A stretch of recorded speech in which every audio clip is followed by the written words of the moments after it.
사순절 네 번째 주일, 우리가 십자가와 부활을 준비하면서 그리고 우리 모두가 주님 뜻대로 변화되는 은혜를 받을 수 있는 그런 귀한 사순절이 되시기를 주님의 이름으로 간절히 축원드립니다. 지난 한 주간은 우리가 살아가면서도 우리의 마음이 무척이나 무거웠습니다. 전국이 동시다발적인 산불로 인해서 온 국토가 산에 산불로 타버리는 듯한 그런 이 지경이었기 때문입니다. 그리고 그 산불은 참 거리를 뛰어넘어서 수많은 이 농가들을 덮쳤고 그리고 엄청난 재산과 인명피해들을 내었습니다. 이러한 모습들을 우리는 안타깝게 지켜볼 수밖에 없는 이 인간의 무력함 앞에서 우리는 다시 한 번 더 인간이 아무리 진보와 발전을 자랑해도 자연재해 하나 앞에서 속수무책으로 당할 수밖에 없는 것이 바로 창조주 앞에선 이 피조물로서의 연약한 인간의 모습이구나, 실체구나 라고 하는 것을 다시 한번 깊이 깨닫게 되었습니다. 지금 우리나라는 안팎으로 크나큰 위기와 그런 어려움을 겪고 있습니다. 탄핵 정국의 헌재의 결정이 점점 더 늦어지면서 국민들의 마음은 더 극단적으로 양쪽으로 나뉘어 혼란을 겪고 있고 어려운 경제의 상황은 우리 서민들의 삶을 옥죄어 오고 있습니다. 거기다가 여러 곳에서 동시다발로 일어난 산불은 마치 거기에 큰 부채질을 하듯이 나라를 더 크나큰 위기의 상황으로 몰아넣고 있습니다. 이때 우리는 이런 세상을 바라보면서 이 세상으로 보냄받은 우리 그리스도인들로서 이 세상에 보냄받은 소금과 빛으로서 우리는 무엇을 해야 할 것인가 라고 하는 것을 다시 한 번 더 질문하게 됩니다. 우리의 인생은 많은 위기와 기회와 위기가 함께 공존을 하는 그런 삶입니다.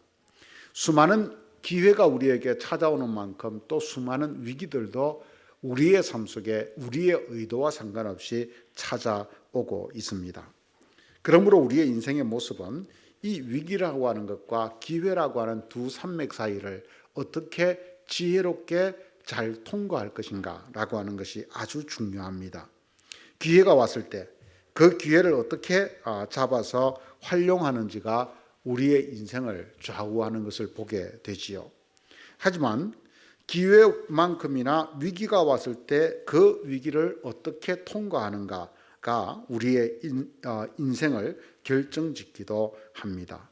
그래서 우리는 인생에서 위기 관리 능력이 있어야 된다라고 하는 것을 말합니다.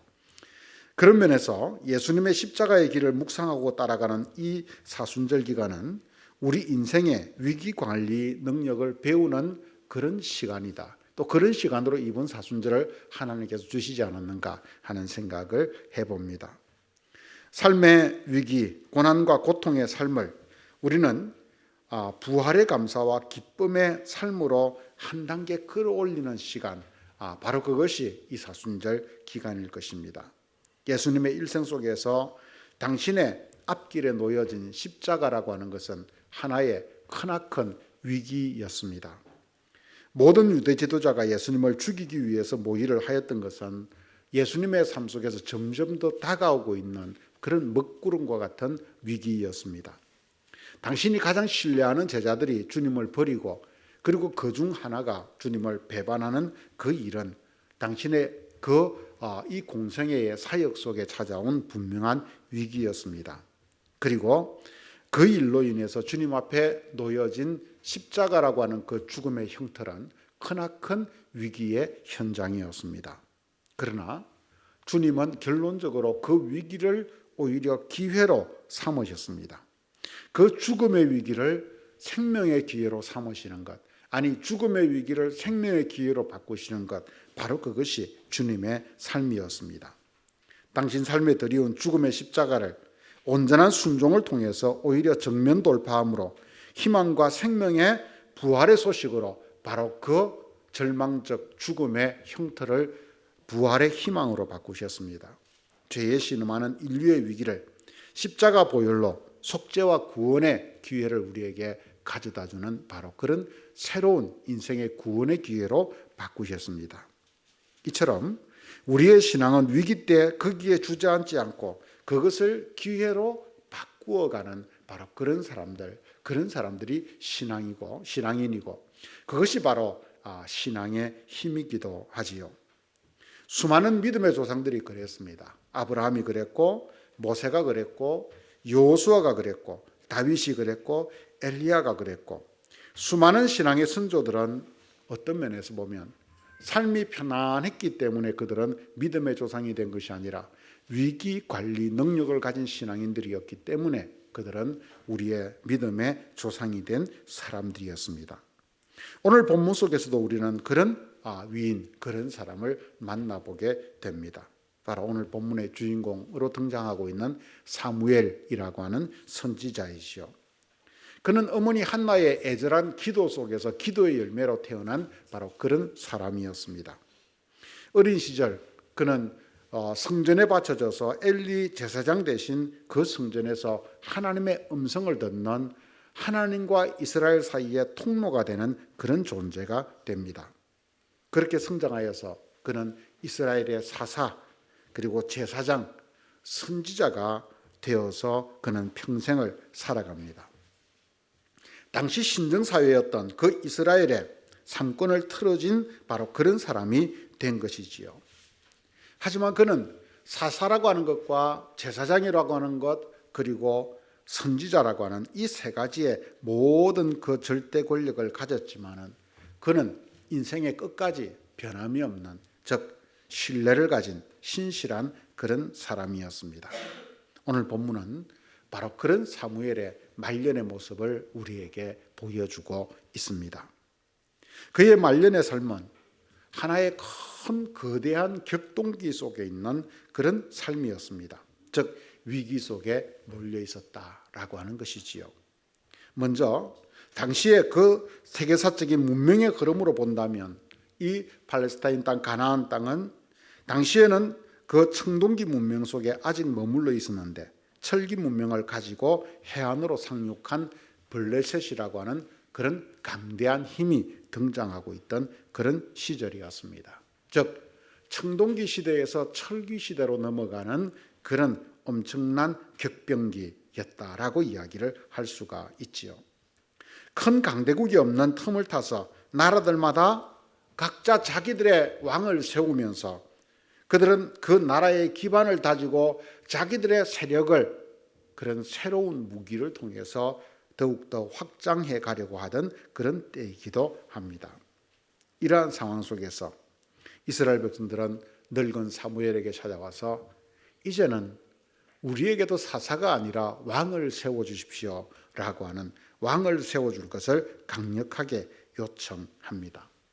정치적으로 사사제도를 끝내고 이제는 왕정제도로 사사시대를 끝내고 왕정시대로 넘어가는 바로 그런 격변기에 있었던 때가 바로 이때였다라고 하는 이야기죠. 하지만 왕정제도라고 하는 것, 이스라엘이 왕을 세운다라고 하는 의미는 그것을 우리는 좀 더 특별하게 생각을 해야 됩니다. 단순히 정치적으로 이제는 사사시대에서 왕정시대로 좀 더 발전해 가는구나 라고 단순히 받아들일 수 없다라고 하는 이야기지요. 이스라엘 백성들이 가나안 땅에 정착한 이후에 그들이 나라를 이끌어가는 방식은 크게 보면 두 가지의 정치적 체제를 가진 시절로 나뉘어집니다. 하나는 사사 시대이고 또 하나는 왕정 시대입니다. 먼저 가나안 정착 초기에는 그들은 사사 판관 제도를 통해서 그들은 나라를 이끌어갔습니다. 즉 왕이 없었다라고 하는 이야기죠. 사사는 재판관 지도자였지만 평소에는 평민이었고 그래서 일반 사람들과 함께 더불어 농사를 짓거나 양을 쳤고 유사시에만 하나님의 부름을 받아서 그들은 지도자가 되어서 적군을 물리치는 바로 그런 역할을 하는 특별한 지도자, 그 특별한 지도 체제였습니다. 그런데 이 사사제도는 사실 모세나 여호수아와 같은 그 지도력의 전통을 그대로 이어받는 바로 그러한 것이었습니다. 한번 보십시오. 모세도 여호수아도 이스라엘 그 역사 속에서 그 백성들 사이에서 그들은 하나님의 부르심을 받은 절대적 지도력을 가진 그런 사람들이었습니다. 하지만 그들 누구도 어느 누구도 왕이 되려고 하는 꿈을 꾸지도 않았고 왕이 되지도 않았습니다. 왜일까요? 하나님의 백성인 이스라엘 백성들에게 왕은 사람이 아니라 오직 여호와 하나님 한 분뿐이었기 때문입니다. 그러므로 사사시대라고 하는 것은 참 하나님만을 왕으로 모시고 살아가는 하나님 나라의 어떤 실험 무대, 바로 그것이 이 사사시대였다라고 하는 것을 우리는 눈여겨보아야 하는 것입니다. 그러니까 하나님을 왕으로 삼고 살아가던 그 사사시대에 왕을 세운다라고 하는 것은 의미가 참으로 크게 달라지는 그런 사건이었던 것입니다. 당시 주변 나라들은 각자 자기의 왕을 세우면서 그 왕정제도를 제왕 이데올로기 속에 위에 그 왕정제도를 올렸습니다. 사람들에게 제왕 이데올로기를 주입시켰습니다. 당시 제왕 이데올로기란 왕은 단순한 사람이기 이전에 신의 아들이다, 신적인 존재다 라고 하는 것을 사람들에게 심어서 재정일치 사회 속에서 왕은 곧 신이다, 우리가 성경 속에서 말하면 왕은 곧 하나님이다 라고 하는 하나님 자리를 대신하는 사람이 왕이었다라고 하는 이야기죠. 당시는 재정일치 사회로 신화적인 시대였기 때문입니다. 그러니까 이스라엘 백성이 이런 이방 나라처럼 왕을 세운다라고 하는 것은 하나님이 이스라엘의 유일한 왕 되심을 부인하는 것과 마찬가지의 행동이었다는 것입니다. 그래서 왕을 세워달라는 백성의 요구 앞에 사무엘은 그들의 요구에 단호하게 거절을 합니다. 또 거절을 합니다. 하지만 계속적인 그들의 요구 앞에서 사무엘은 결국 하나님께 묻고 허락을 받아서 백성들에게 왕을 세우는 그 역할을 합니다. 바로 그 장면이 오늘 12장 바로 앞에 나오는 사울 왕을 세우는 바로 그 사건인 것입니다. 그러니까 사무엘의 말년은 이런 외부로부터 들어오는 철기와 청동기의 문명 충돌, 그런 혼란, 내적인 정치적으로는 사사시대에서 왕정시대로 넘어가는 급변하는 어떤 위기의 상황이었다라고 하는 이야기입니다. 이런 시대의 흐름과 신앙의 흐름이 함께 급변하는 시절, 바로 그것이 지금 사무엘이 처해 있는 그런 위치였습니다. 더구나 사무엘이 자기의 손으로 백성들의 그 요구를 따라서 왕을 세웠다라고 하는 것은 이제는 사사로서의 자기의 권력을 내려놓는다라고 하는 것을 의미하는 것이었습니다. 사무엘은 어린 시절부터 하나님의 음성을 들으면서 민족의 그 운명을 좌우하며 하나님과 이스라엘 백성 사이의 중재자의 역할을 하는 그런 제사장이었습니다. 그런데 그가 왕을 세운다는 것은 바로 그런 사사로서의 정치적 권력을 모두 다 내려놓는다라고 하는 것이었습니다. 평생을 사사로 살아왔으니 그 사사의 권력을 내려놓는다는 것은 한편으로는 아쉬움이 남는 일이었겠지요. 더군다나 오늘 본문 2절에서 그는 자기의 개인적인 고백을 이렇게 우리들에게 내어놓고 있습니다. 보라, 나는 늙어 머리가 희어졌고 라고 말합니다. 사무엘은 이제 자기가 노인이 되어서 늙었다, 이제는 늙어서 힘이 빠졌다라고 하는 것을 절감하는 바로 그런 모습, 권력으로 이 사사의 권력을 내려놓았을 뿐만 아니라 육체적으로도 늙어서 이제는 힘이 없는 그런 노인이 되었다라고 하는 이야기입니다. 설상가상으로 사무엘은 노년에 자신의 아들들로 인해서 크나큰 타격을 받아야만 했습니다. 사무엘에게는 요엘과 아비야라고 하는 두 아들이 있었는데 그들은 브엘세바에서 사사로 활동을 하였지만 뇌물을 받고 재판을 불공정하게 하는 부패한 사사로 당시 사람들에게 낙인이 찍혀 원성을 듣고 있었습니다. 그렇다고 사무엘이 모든 일을 감당할 수 있는 나이도 상황도 아니었습니다. 백성들은 이제 시대가 바뀌었으니 새로운 강한 젊은 왕을 요구하는데 늙은 사무엘과 그의 아들에게 기대할 수 있는 것은 별로 없었습니다. 사무엘과 이스라엘의 역사 속에 찾아온 삶의 위기, 또 사무엘 개인적인 측면에서 보면 개인과 그의 집안의 위기가 함께 겹쳐 있는 것입니다. 그런데 우리는 이런 위기 상황 속에서 오늘 사무엘에게 묻게 됩니다. 이런 위기의 상황 속에서 늙은 사무엘이 무엇을 할 수 있는가? 힘없는 사무엘이 무엇을 할 수 있는가? 라는 것이지요. 이 질문은 오늘 지금 이 역사의 상황 속에서 우리에게 지금 이 위기의 상황 속에서 우리는, 성도는, 교회는 무엇을 할 수 있는가? 라고 하는 것과 연관이 됩니다. 세상과 권력과 상관없는 이 교회는 이 위기의 시대 속에서 무엇을 해야 되는가라고 하는 것을 바로 그의 모습을 통해서 볼 수 있다라고 하는 이야기입니다. 그래서 우리는 시대의 변화와 자기 삶의 위기에 놓여진 사무엘이라고 하는 이 신앙인의 처신을 오늘 더욱더 주목해 보게 되는 것입니다. 왜냐하면 그것은 오늘처럼 급변하는 시대 속에서, 그리고 끊임없이 다가오는 어떤 단체와 나라와 개인의 위기 속에서 우리의 좌표를 주는 그런 말씀일 수 있기 때문인 것이지요.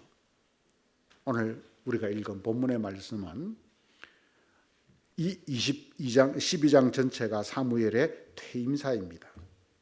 사사에서 왕을 세우고 이제 사사에서 물러나면서 마지막 역할을 하는 그 퇴임사, 바로 그것이 오늘 본문이지요.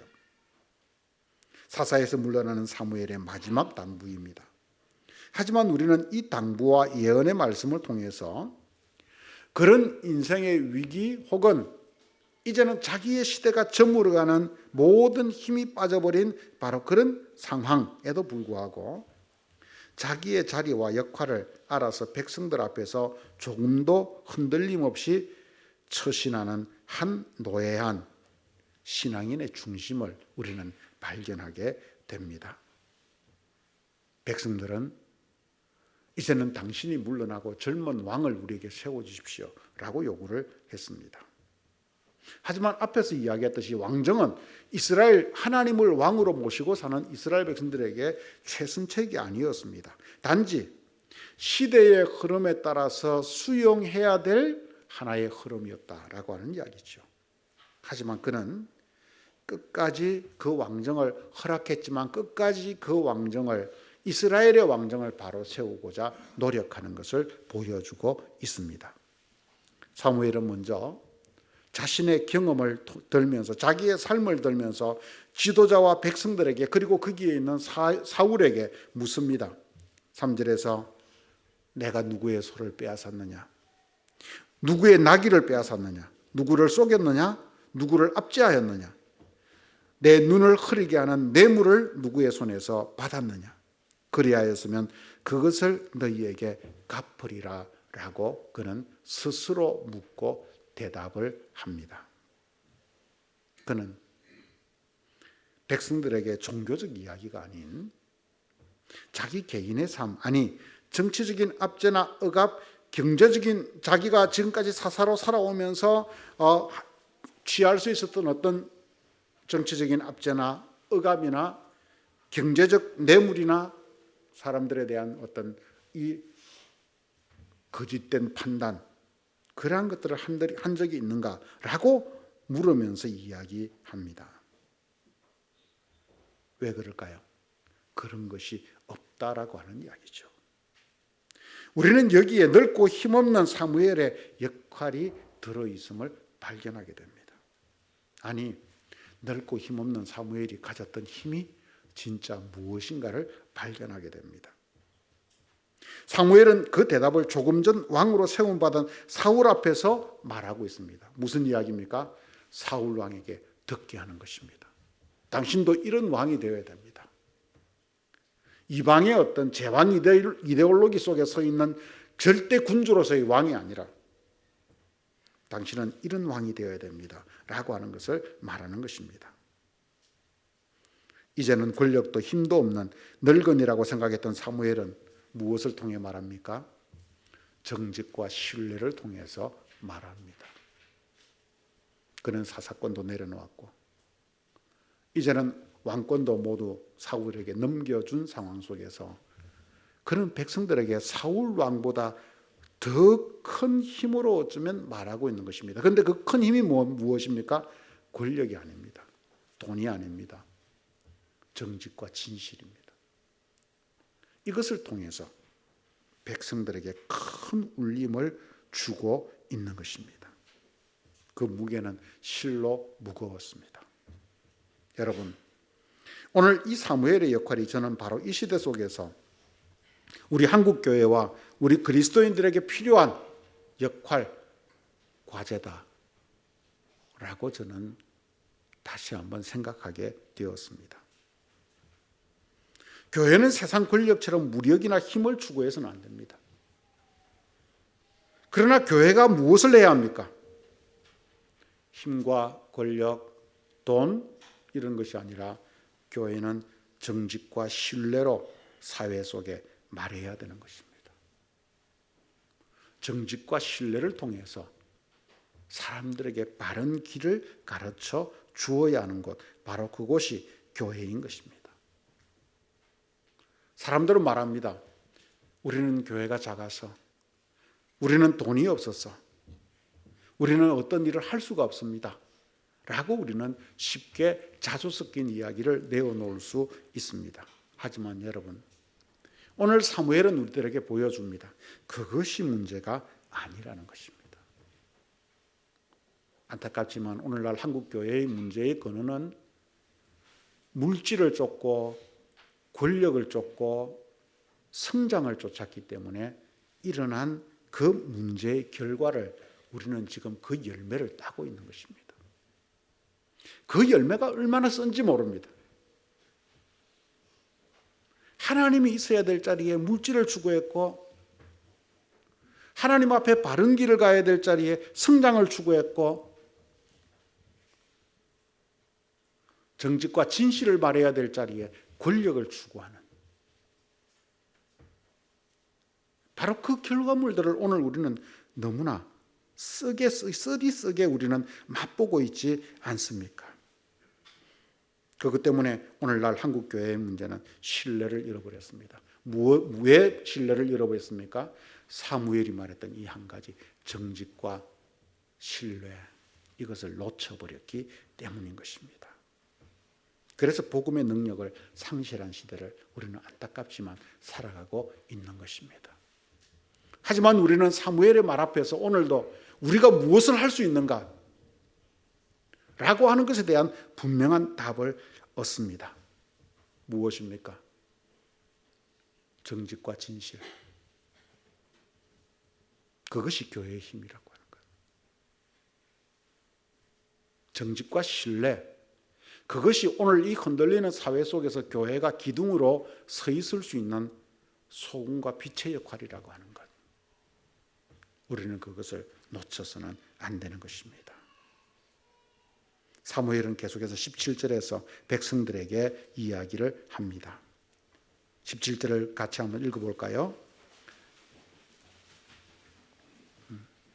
같이 읽어보겠습니다.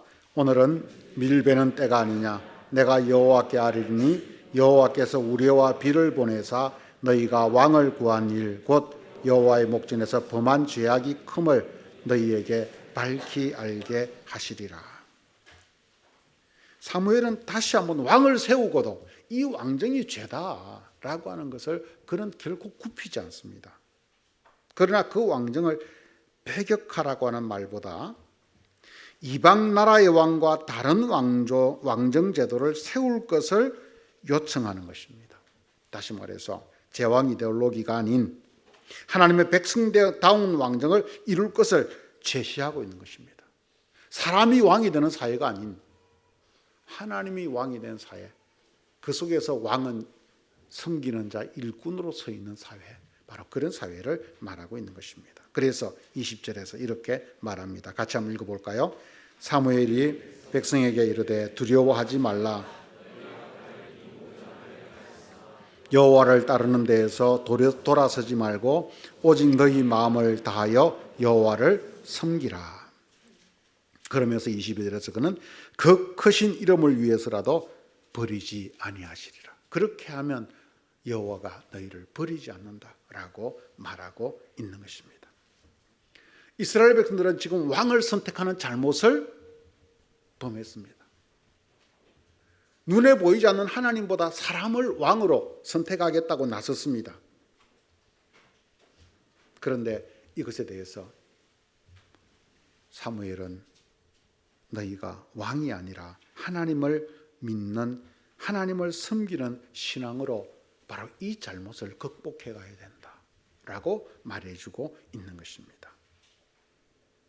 넓고 힘없는 사무엘, 그러나 그는 참되게 하나님을 섬기는 일을 위해서 외치는 자가 되고 있는 것입니다. 진리를 외치는 자가 되었다라고 하는 이야기죠. 하나님의 참된 뜻을 세상에 알려주는 일을 위해서 그는 일하고 있는 것입니다. 무엇을 바랍니까? 사람을 왕으로 세우기는 하였으나 이방 사람들과 달리 사람이 아니라 여전히 야훼 하나님만을 왕으로 섬기라. 그런 왕정 제도를 만들라라고 하는 이야기입니다. 그것이 바로 이 이스라엘이, 하나님의 백성 이스라엘이 살 길이다, 이렇게 말해주고 있는 것이죠. 그래서 사울은 사실 처음 보면 그가 왕이 되었을 때 그는 왕이 지금의 어떤 왕이라기보다는 그는 사사에 가까운, 사사처럼 섬기는 사람, 평소에는 농사를 짓다가 그리고 유사시가 되면 다시 사람들을 모아서 전쟁터로 나가는 그런 왕이었습니다.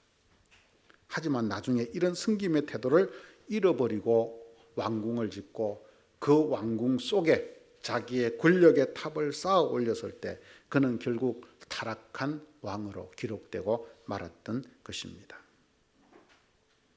여러분, 신앙인, 교회의 힘은 이처럼 하나님을 섬기는 데 있다는 것을 우리는 놓치지 말아야 됩니다.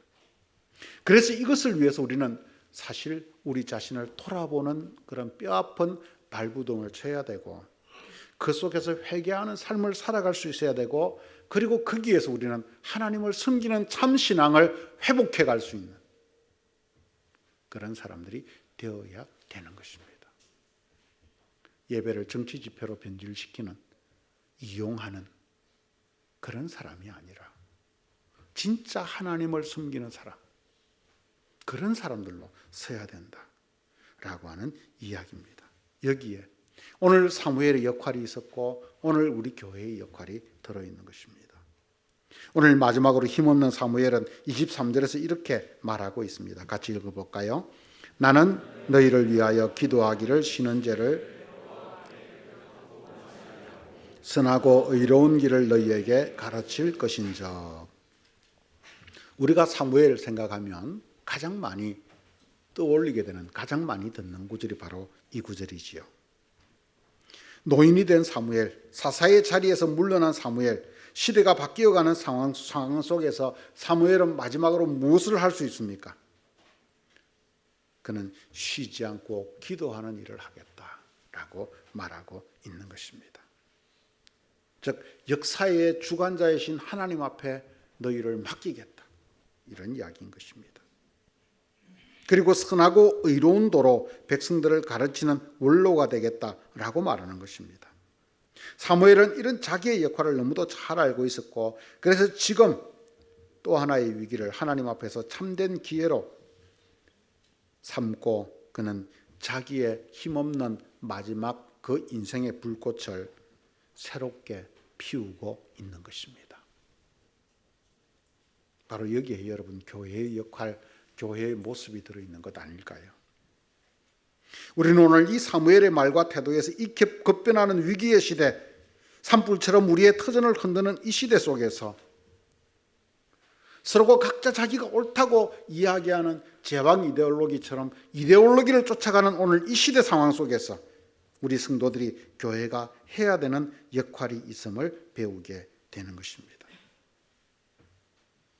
그래서 사무엘은 오늘 이 시대 교회에게 정말 묵직하게 말씀해주고 있는 것입니다. 사랑하는 성도 여러분, 오늘 이 혼란한 시대적 상황 속에서 우리 그리스도인과 교회가 무엇을 할 수 있을까요? 오늘날 삶의 위기 속에서 온갖 불의가 난무하며 각자가 자기의 옳은만을 외치는 나라의 혼란, 이 나라의 흔들리는 정치 앞에서, 혼미한 시대 정신 속에서 나날이 병들어가는 이 사회의 부패상 앞에서 우리는 무엇을 할 수 있을까요? 산불로 삶의 터전을 잃어버린 사람들 앞에서 교회는 무엇을 할 수 있을까요? 우리는 자주 섞인 이야기로 말하기를 좋아합니다. 우리는 힘이 없었어. 우리는 돈이 없었어. 교회가 그리스도인이 무엇을 할 수 있는가? 라고 말입니다. 그러나 여러분, 우리는 나이 들고 늙고 자기의 권력을 내려놓았던 힘을 잃은 사무엘을 통해서 그 답을 오늘 찾았습니다. 그는 모든 권력을 내려놓은 자리에서 신앙의 양심을 통해서 말합니다. 그 양심에서 나온 정직하고 진실한 삶을 통해서 그는 새로운 권력자인 사울 왕에게 말합니다. 백성들에게 말합니다. 하나님을 왕으로 세우는 진정한 신앙의 길을 제시하면서 말합니다. 그리고 기도를 통해서 참된 이스라엘을 세우고자 마지막 자기의 불꽃을 태우고 있는 것입니다. 바로 여기에 이 위기의 시대 우리 교회와 성도들이 무엇을 할 수 있는지에 대한 답이 들어 있습니다. 우리는 세상의 권력과 돈의 힘으로 말하지 않습니다. 교회는 그래서는 안 됩니다.